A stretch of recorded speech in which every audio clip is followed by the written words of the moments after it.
Ultimo appuntamento dell'anno, quello di ieri per la formazione dei giornalisti siciliani, incentrato interamente sulla deontologia professionale e le sue regole. Un incontro organizzato dall'Ordine dei giornalisti di Sicilia alla presenza dei relatori Vincenzo Caponnetto, avvocato, Carmelo Sardo, caporedattore del TG5 e Teresa Di Fresco, vicepresidente dell'Ordine dei giornalisti siciliani. Moderatore dell'incontro Stelio Zaccaria, segretario provinciale dell'Asso Stampa. Il nostro mestiere è abbastanza difficile, come ci ha confermato l'avvocato Caponnetto, che oggi è stato uno dei relatori.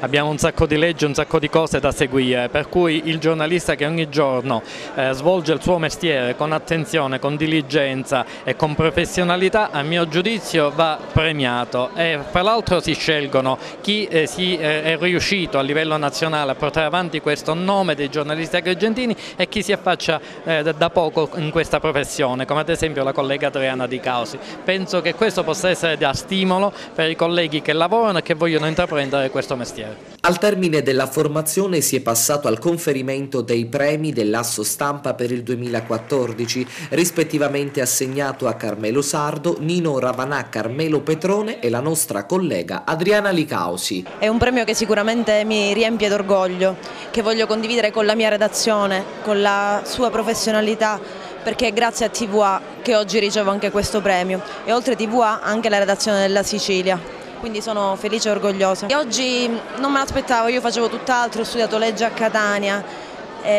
oggi però sento di fare quello che volevo fare, il mio lavoro e la mia passione, quindi sono felice. Fa sempre piacere ricevere un premio, anche se io questo premio lo voglio condividere con i miei colleghi di redazione perché mi sono stati sempre vicino e mi hanno cresciuto anche professionalmente. Io mi riferisco al mio direttore del giornale Stelio Zaccaria e tutti quelli che gli stanno attorno, Dario Broccio, Fabio Russello, Gaetano Ravanà e Francesco Di Mare. Dico grazie a loro. È un premio che certamente mi inorgoglisce per il lavoro che ho fatto. C'è un detto del Vangelo che dice: quando avete fatto tutto quello che dovevate fare dite siamo servi inutili.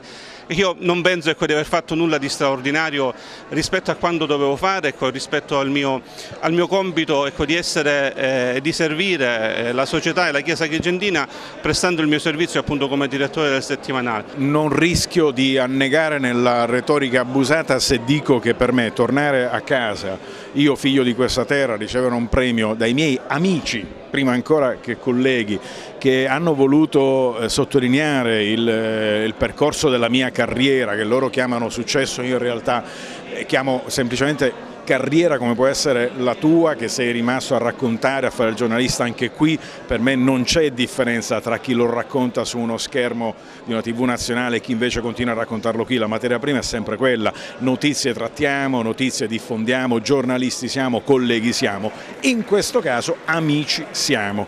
E io credo che ritrovarmi dopo più di 20 anni che manco da qui con tutti gli amici e i colleghi di quel tempo sia stata per me un'emozione che va al di là del valore intrinseco di un premio.